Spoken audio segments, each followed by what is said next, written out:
Pocket FM पर आप सुन रहे हैं fake love, author words queen मेरे यानी सोना के साथ। आज एंगेजमेंट का दिन है। अंजना पहले रिया को पहनाने के लिए अनंत को रिंग देती है और फिर कियारा अनंत को पहनाने के लिए रिया को रिंग देती है। रिंग एक्सचेंज होने के बाद सब कपल को ब्लेसिंग्स और विशेस देते हैं। उसके बाद सब स्टेज पर अनंत के पेरेंट्स आते हैं और दोनों को देखते हुए बोलते हैं, कितने सुंदर लग रहे हो तुम दोनों, एक दूसरे के साथ बिल्कुल परफेक्ट। अनंत के पापा रिया के पापा की तरफ इशारा करते हुए बोलते हैं, इन्होंने अपनी बच्चियों की परवरिश बहुत अच्छे से की है। रिया, तुम्हारे पापा भी दिल्ली में ही रहते हैं ना? अच्छा है, हमारी मुलाकात उनसे होती रहेगी। तभी रिया के पापा आते हैं और दोनों को अपना आशीर्वाद देकर अनंत के मम्मी पापा से बात करने लग जाते हैं। हिना, तुम्हें देखकर अच्छा लगा, अंजना हिना के गले लगते हुए बोलती है। जैसे ही हिना अनंत के पास पहुंची तभी धीरे से उसके कान में बोलती है, मुझे लग ही नहीं रहा ये सब फेक है। रिया ने बहुत अच्छे तरीके से हैंडल किया है। तुम्हें क्या लगता है अनंत? ये सुनकर अनंत गुस्सा हो जाता है और हिना को उससे बात करने के लिए साइड में चलने के लिए बोलता है। ये देखकर हिना घबरा जाती है और बोलती है, अब क्या हुआ अनंत? हिना, तुम्हें ये स्टार्ट नहीं करना चाहिए था। तुम देख रही हो ना, मुझे ये सब बिल्कुल अच्छा नहीं लग रहा। ये सब करने से पहले तुम्हें सोचना चाहिए। This is happening all because of that thing in the hospital. वैसे तुम्हें रिया को थैंक यू बोलना चाहिए। जैसे तुम बोल रहे हो, बेचारी वैसे ही कर रही है। तुम्हें शायद ये नहीं पता कि तुम्हारी वजह से तुम्हारी कितनी फीमेल फैंस ने रिया को परेशान किया है। कुछ दिन पहले रिया का फोन आया था कि कुछ स्कूल की लड़कियां उसके घर के बाहर कभी कुछ लिखकर चली जाती हैं और उसकी फोटोज लेकर तुम्हारे फैन पेज पर अपलोड कर देती हैं। इन सब के बाद तुम्हें एक थैंक यू तो उसे बोलना ही चाहिए।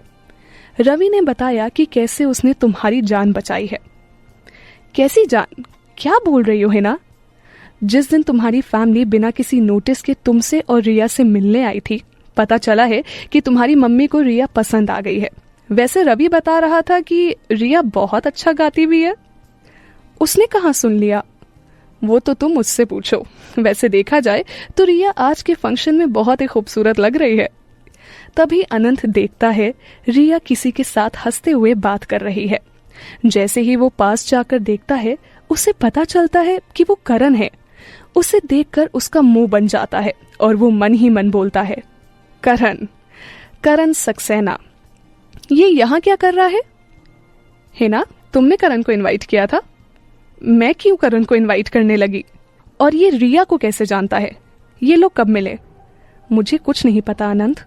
तभी अनंत रिया के पास जाता है और उसे ऐसे करण के साथ देखकर वो अजीब सा फील करने लगता है। हे अनंत, कंग्रेचुलेशंस यार for your engagement. Thank you Karan. Riya, तुम करण को कैसे मिली? तभी रिया नर्वस होकर बोलती है, हाँ, कुछ दिनों पहले मैं करण से किसी काम के सिलसिले में मिली थी।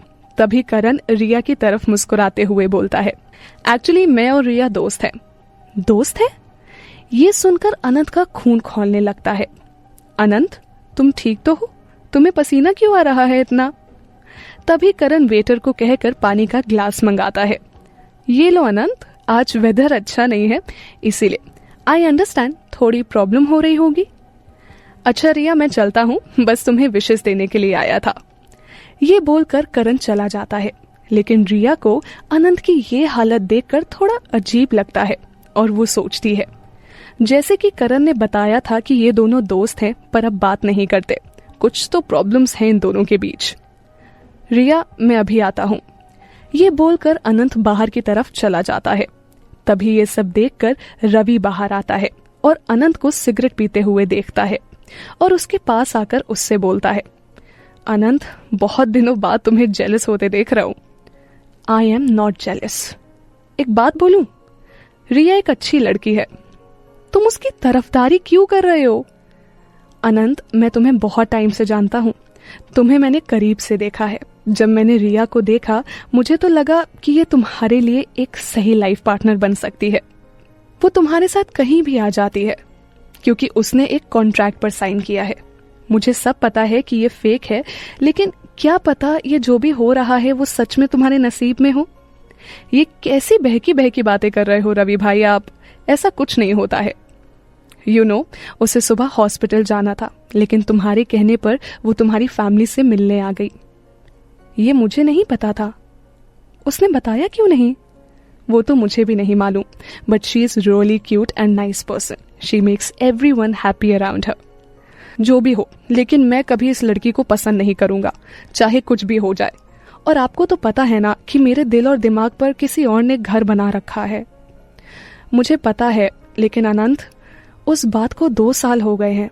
तुम्हें अभी भी लगता है कि जो पहले था वो अभी भी वैसा ही रहेगा? ऐसा कब तक चलेगा? वो तो तुम्हें कब का भूल चुकी होगी। और एक तुम हो जो इतना टाइम निकलने के बाद भी वहीं के वहीं खड़े हो। मुझे आपकी ओपिनियन की जरूरत नहीं है। मुझे जो सही लगता है मैं वही करूंगा। मैं तब तक उसका वेट करूंगा जब तक वो मेरे पास नहीं आ जाती।